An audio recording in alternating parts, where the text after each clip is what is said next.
Hello everyone and welcome to CoreTV News this hour. I am Nifemi Oguntoye. The Senate on Wednesday confirmed the appointment of former Governor Ibrahim Shekarau of Kano, Adedayo Adeyeye Ekiti, Stephen Oru of Delta and Abdul Bulama of Yobe as ministers. The nominees who answered questions from the senators on the state of the nation agreed that an urgent review of the country's education curriculum remains the best way to tackle unemployment, poverty, and insurgency. Senate President David Mark congratulated the new appointees and urged them to see themselves as ministers of the Federal Republic of Nigeria who are not in office to satisfy their party and sectional interests. Members of the House of Representatives are concerned about the state of security equipment used by security forces to wage war against insurgents. Speaking during the debate on the bill for an act to amend the Defense Industries Corporation of Nigeria, the lawmakers were of the view that modern security equipment will enhance security in the country. The bill was referred to the House Committee on Defense for further action. We are also trying to bring in the Ministry of Science and Technology to have an input into the composition of the board, because we believe that, Mr. Speaker, sir, that what is needed is a joint effort by all concerned, everybody concerned in Nigeria, to make sure that the armed forces are well equipped and empowered to be able to carry out the responsibilities which they must do in the current context of Nigeria. Mr. Speaker, sir, I think that this bill should be committed to the House. It's non-controversial, and I believe that members should support it. This particular bill, Mr. Speaker, dear colleagues, reminds me of an application I brought here a little while back to seek to equip us to better man our roads with the latest technology possible. And the reason then I advance, which I believe is relevant even in this particular bill, Mr. Speaker, is that whereas the whole world is moving towards technological advancement in the manner of delivery of security, in our country we are still very much rooted in the past, and we're doing things using updated methods, especially the manual system of checking of vehicles that we are embarked on our roads presently. In an occurrence that has raised fears in Osun State, a low-caliber bomb went off in the Onipetu area of Ile-Ife. Though nobody was killed or injured. The Osun State Police Commissioner Ibrahim Ishano confirmed the explosion. He says the police deactivated another bomb before it detonated. He maintained that the police were at the scene of the incident where there were low-caliber grenades. According to the police commissioner, the first explosion was before the police arrived, while the other was defused, adding that the explosion occurred in a remote area. He, however, says investigations have commenced on the explosion. We'll bring you details as they unfold. Doctors have made good their threat to abandon public hospitals across the country. In Abuja, no single medical doctor was cited in any of the public hospitals. Only nurses were seen attending to patients. At the National Hospital, some of the patients were discharged because of the strike, but they refused to go home. It's the first day of a nationwide doctor strike in Nigeria. The National Hospital is usually a beehive of activities, but not today. The hallway is empty and the words are scanty.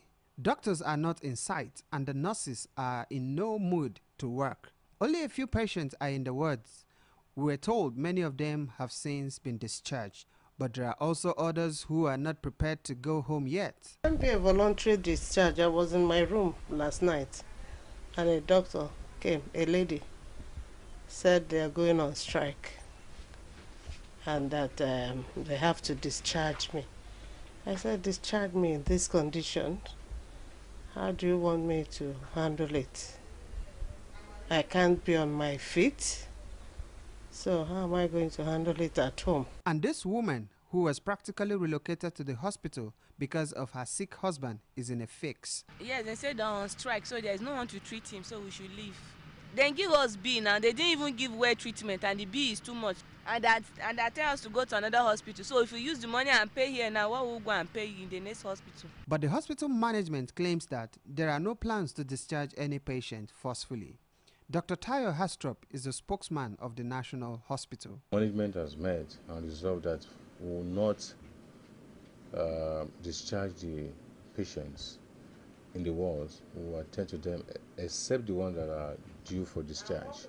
And we also accept emergency cases, but we will not admit patients to the wards.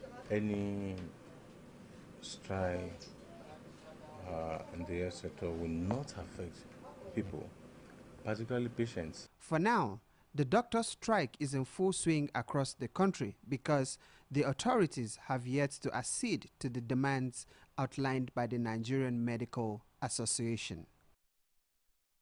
Our correspondent Oluwaseyi Adegoke also visited some hospitals in Lagos. Our report is presented from our studios.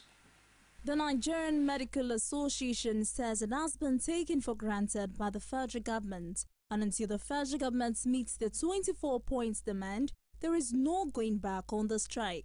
President of the Resident Doctors Association, Lagos University Teaching Hospital Chapter, Omojowolo Lubumi, says though they sympathize with patients and the sick who will be mostly affected, there is no going back on the planned strike. The issues involved are many, and those have been well outlined in the communique that was issued earlier. And on this issue, NMA has had series of negotiations with the federal government. Now, some of the issues, there are 24 of them, but it comprises issue concerning residency training, funding of residency training, issue of healthcare coverage for Nigerians, issue of consultancy status, issue of position appointment of the chief medical director, and issue concerning abolition of the position of the deputy CMAC, among other things. They are contentious issues which NMA, despite all our negotiations, have not been able to make any appreciable progress. So, and we have been forced to call this strike action. Vice President of the Resident Doctors Association, Akikumi Afolabi, says the dialogue they had with the federal government did not yield any positive results. The Nigerian Medical Association has engaged in so many discussions with the federal government, and an ultimatum was given. And even after the ultimatum was given, the federal government invited them to a meeting with the attendant, and all the matters were discussed. But I think the association has not seen enough sincerity being demonstrated by the federal government, and that's why the strike has been called upon. Most of the issues in the 24-point demand are issues that are very easy to resolve, you understand, if the government shows a lot of sincerity. So negotiations have actually been ongoing for a very long time. For some of the agreements were signed in January, this is July, a lot of them has not been met. So the truth is that negotiations have been ongoing for a very long time, but it is high time, something that has to be done just to put the federal government back to their words. The Nigerian Medical Association says the strike is aimed at saving the healthcare delivery system from retardation. A Labour activist, Obatomiwa Odusowo, has called on the federal government to sit down and negotiate with workers in the health sector and bring to an end the strike in the sector. Odusowo, who was on a visit to a Lagos office, says the ongoing strike in the health sector is one that should not have gone ahead, but for what he describes as the insincerity of the government. He says the government must do more to address the issue and save lives of Nigerians. It's very unfortunate that despite 15 years of our democracy, we find ourselves in this serious mess. And it has been a culture that politicians, they are always enemies of civil servants. Either at any levels of human endeavor in terms of profession. Either you are an engineer working for ministry, or either you're a medical doctor working in government hospitals, or you're a teacher teaching, working for the government. You know, the problem is Nigerian politicians who find themselves into politics. The unfortunate aspect is we are having wrong set of people in our government, and they don't really value the workforce, because when you don't value your workforce, then you are bound to fail. And if you look at allegations of fraud here and there, you will hear millions of billions of naira being diverted from one account to the other. You know, the doctor strike, I hope nationwide, that started yesterday, shouldn't have even come up at all, because negotiation has been on for long. Like look at what happened in Osun State, where the governor was to have paid some amount of money. The Ekiti before the election. Fayose was to pay teachers some certain percentage of increment in their salary. He told them there was no money. Then when electionary was about to come out during the campaign, he now paid the money just to canvass people to get their vote. So that is wickedness. So at this point, I hope the labor leaders at the head sector should go in a negotiation with the federal government, and as soon as possible, the strike should be called off.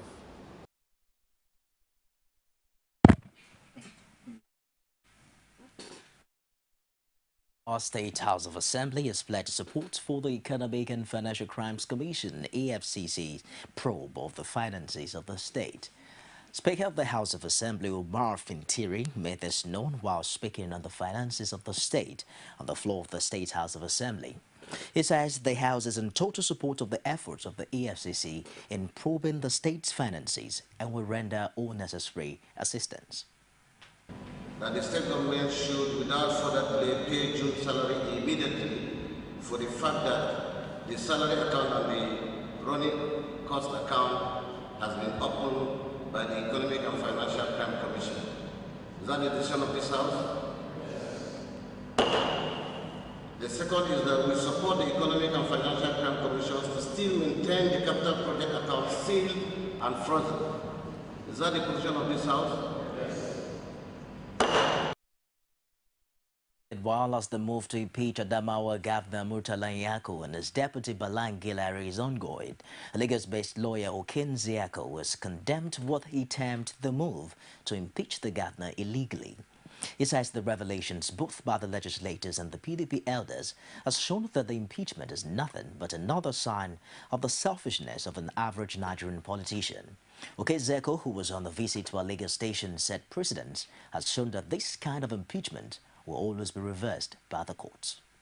Their decision to go ahead, despite an order, a valid order of court, is illegal.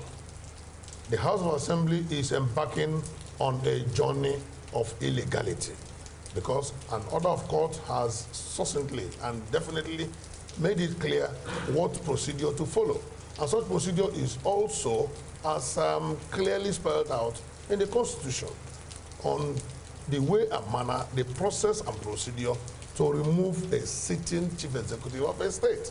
And anything short of that will amount to a journey in futility. Because if they end up passing a vote of impeachment on Murtala Nyako, Murtala Nyako will simply go to court and upturn such impeachment. So they should save their own time and save the time of the people and do legislation instead of embarking on a journey of futility. The People's Democratic Party has commenced preparations ahead of the state's governorship election with a series of meetings across the state. Correspondent Franco Mulape has details. The meetings were held behind closed doors. Taking turns, several groups met in what they describe as the party's strategies to win in the August 9 election. After the meeting, the party disclosed that some members of the All Progressives Congress are ready to defect to the PDP. Those people coming in and out are people from different parties, including APC, making an arrangement as to when to officially they come to PDP. And I've been giving them dates for their respective local governments. So things are changed completely in Osun State. There is no government on ground. The administration of Governor Alpha Regbeshola has been widely criticized by the opposition party in the state. A former speaker of the Osun State House of Assembly, Adija Rebelu, says the current administration has failed to deliver the benefit of democracy to the people.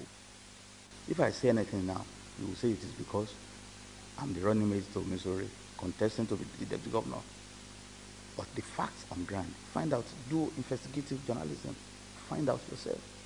You will see things are in comatose, upside down.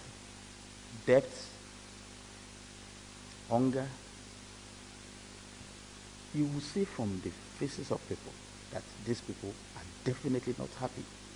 Any government that fails to make the governed happy has no business to be in government. These meetings form part of several strategies being adopted by the party in its efforts to win the August 9 governorship election. Franco Malape, CoreTV News, Osogbo. Meanwhile, former Osun State Governor Olagunsoye Oyinlola held closed doors talks with President Goodluck Jonathan a few days after APC leaders met him. Oyinlola, who is also former National Secretary of the People's Democratic Party, was led to the meeting by the party chairman, Adamu Muazu. The session lasted about an hour, and afterwards, the former Osun State Governor insisted that he remained PDP National Secretary. All I'm telling you is that Oyinlola, in the face of the law, remains authentic Secretary of People's Democratic Party. Anybody in that office for now is a pretender. President Goodluck Jonathan has signed the Pension Reform Bill 2014 into law. The new law repeals the Pension Reform Act No. 2 of 2004.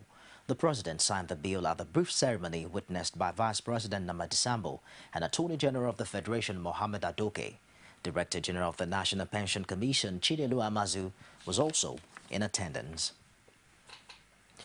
Protests have followed the proposed creation of council development areas in Ekiti State. Ikoro Ekiti in Ijero local government area of the state have asked for a separate local council with headquarters in Ikoro Ekiti. Rashid was there. The traditional independence of most communities in Ekiti has been the contending issue surrounding the proposed creation of local council development areas. Communities like Koro Ekiti see the carved local council area as an infringement on their traditional independence. Traditional address. The second phase is political, social, economic address by Chief Sakoro. We will not condone any deliberate or subtle infringement of our constitutional rights anymore, as we will continue to strive even harder for the full realization of our legitimate political and economic aspirations within the context of the Nigerian Federation.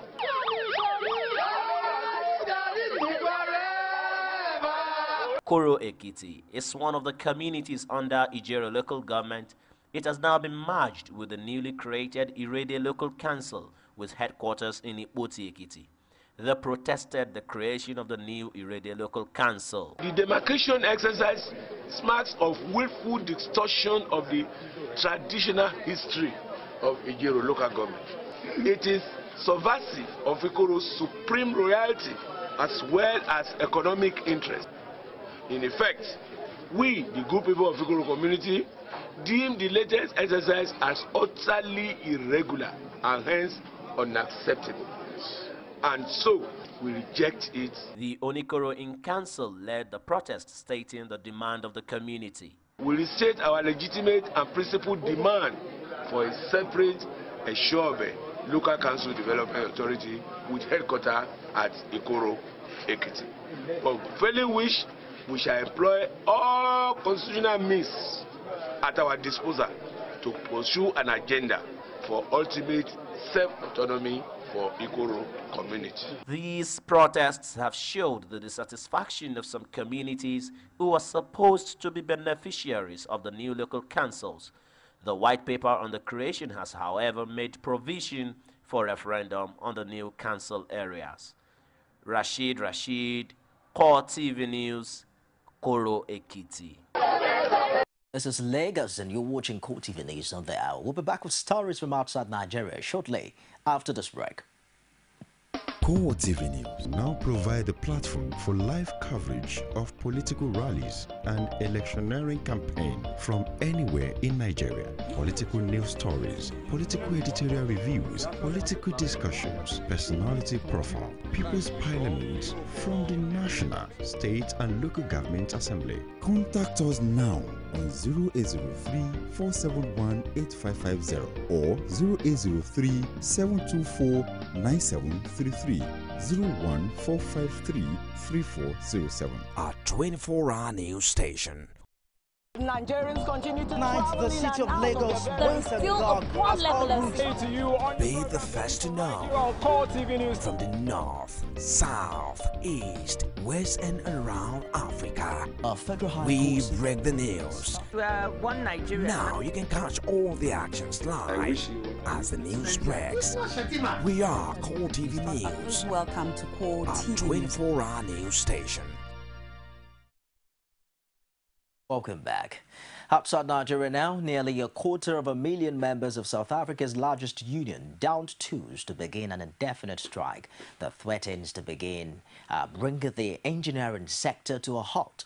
Members of the National Union of Metal Workers marched in cities across the country, demanding a pay raise of up to 12% and better working conditions. In Johannesburg city centre, thousands of workers clad in red waved sticks and branches from tree as they marched to the offices of an industry federation to hand in their demands. The strike is expected to hit more than 10,000 metals and engineering firms that account for about 4% of South African economic output. The industrial unrest could also spread to the power generation sector, where wage talks at state-owned electricity monopoly Eskom are deadlocked. And that ends it on CoreTV News this hour. Join us at 9:45 p.m. for the CoreTV Primetime News. I am Nifemi Oguntoye. Thanks for being there.